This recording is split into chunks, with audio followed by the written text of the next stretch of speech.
Hello guys, Marco film കണ്ടു. ഒറ്റ വാക്കി പറയുകയാണെങ്കിൽ അടിപൊളി പടം. വയലൻസ് മാത്രമായിട്ട് ഞാനത് ഒതുക്കത്തില്ല.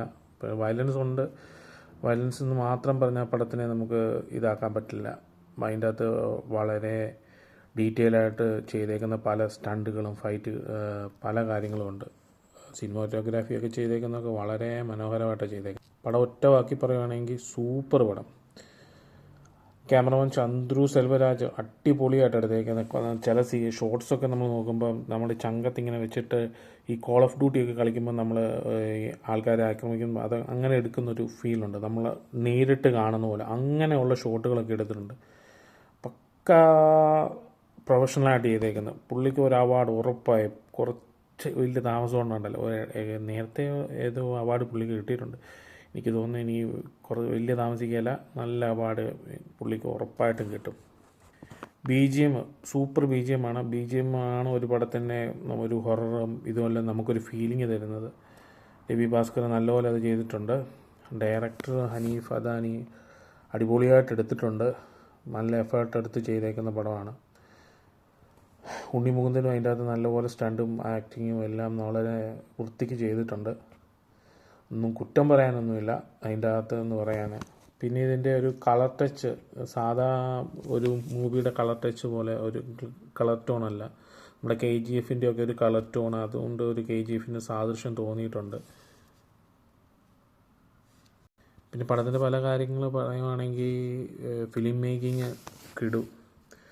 ഫൈറ്റ് സീൻസൊക്കെ ഒരു രക്ഷയില്ലാത്ത ഫൈറ്റ് സീൻസ്.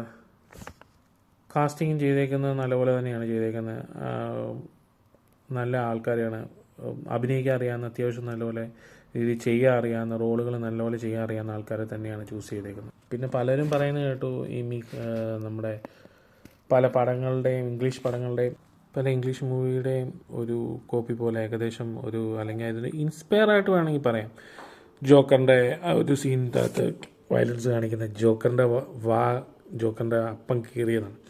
അത് ജോക്കർ പറയുന്നുണ്ട്. അതുപോലെ ഒരു സീനിൻ്റെ അകത്ത് വയലൻസിൻ്റെ അകത്ത് ഒരു അമ്മയുടെ വലിച്ച് കീറുന്നുണ്ട്.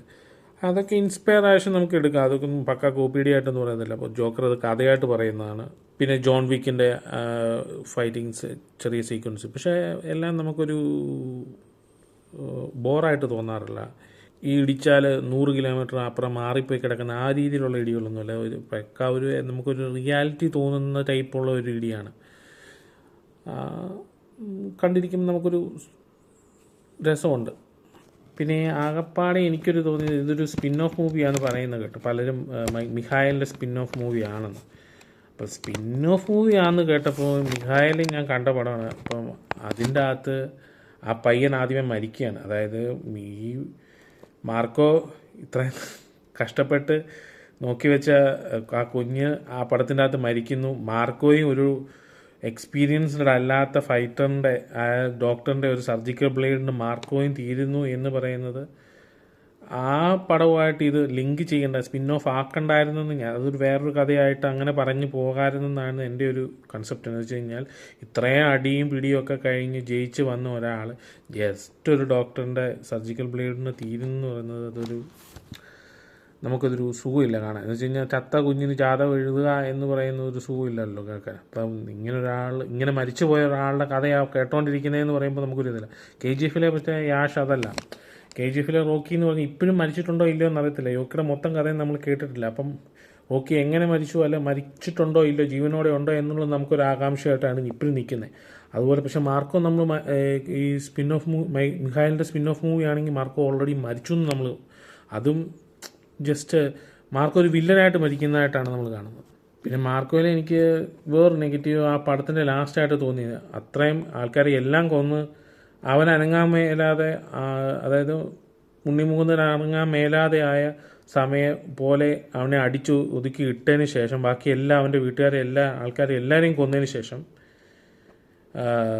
വില്ലൻ തിരിച്ചു പോകുമ്പോൾ ഉണ്ണിമുകുന്ദൻ ജസ്റ്റ് ഷവറിൽ കയറി ഒരു കുളിയും കഴിഞ്ഞിട്ട് പിന്നെ പോയി അടിക്കുക. എന്നാൽ പിന്നെ ഇതിൻ്റെ മുമ്പ് പുള്ളിക്ക് എന്തേലും ചെയ്യാൻ പറ്റുമായിരുന്നെങ്കിൽ എന്നൊരു, അല്ലെങ്കിൽ ആ സമയത്ത് ഉണ്ണിമുകുന്ദൻ അവിടെ ഇല്ലാതിരിക്കുമോ, ആ സമയത്ത് ഉണ്ണിമുകുന്ദൻ ഇല്ലാത്ത സമയത്ത് വന്ന ആൾക്കാരെല്ലാം കൊന്നിട്ട് പോയെന്ന് അങ്ങനെ ഒരു ഇതായിരുന്നെങ്കിൽ കുറച്ചും കൂടെ ഒരു രസമുണ്ടായിരുന്നു പടം കാണാൻ. എന്ന് വെച്ച് കഴിഞ്ഞാൽ പുള്ളി അവനില്ലാത്ത സമയത്താണ് ഈ ബാക്കിയുള്ളവരെല്ലാം കൊന്നതെന്ന് നമുക്ക് പറയാമല്ലോ. അങ്ങനൊരു കൺസെപ്റ്റ്. ഇതിവന് 2 കാലം നിൽക്കാനുള്ള ആരോഗ്യം ഉണ്ടായ ഒരു വ്യക്തിക്ക് ഒന്നും ചെയ്യാൻ പറ്റത്തില്ലാത്ത അവസ്ഥയിൽ കിടന്നിട്ട് ജസ്റ്റ് പെട്ടെന്ന് എഴുന്നേറ്റ് അവൻ്റെ ഒരു കുളിയും കഴിഞ്ഞ് ബോഡി സ്റ്റിച്ചിങ് ചെയ്ത് പോയ ബാക്കിയുള്ളവർ ഗുണ്ടകളെല്ലാം കൊല്ലുന്ന ഒരു റിയാലിറ്റി ആയിട്ട് തോന്നിയില്ല. അതുമാത്രമാണ് ലാസ്റ്റത്തെ എനിക്കൊരു നെഗറ്റീവായിട്ട് ഫീൽ ചെയ്തത്. പിന്നെ ആ വില്ലന്മാരെ കൊന്നത്, ഒരുത്തനെ കൊന്നത് കുഴപ്പമില്ല, പക്ഷേ മെയിൻ വില്ലനെ കൊന്നത്,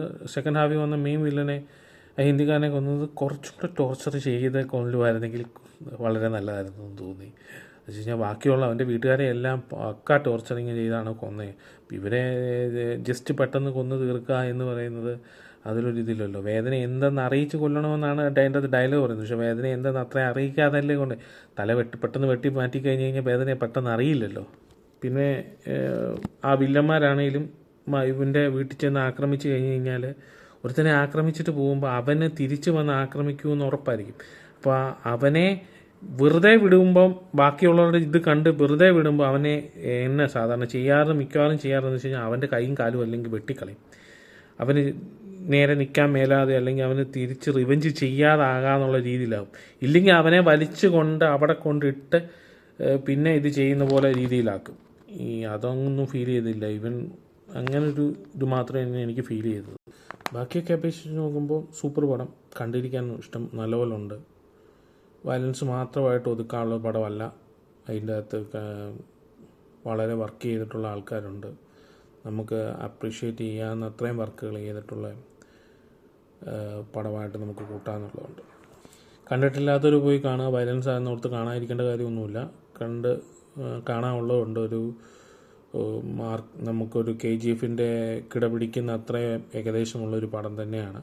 അപ്പോൾ പോയി കണ്ട നല്ല എക്സ്പീരിയൻസ് കിട്ടട്ടെ. Thank you.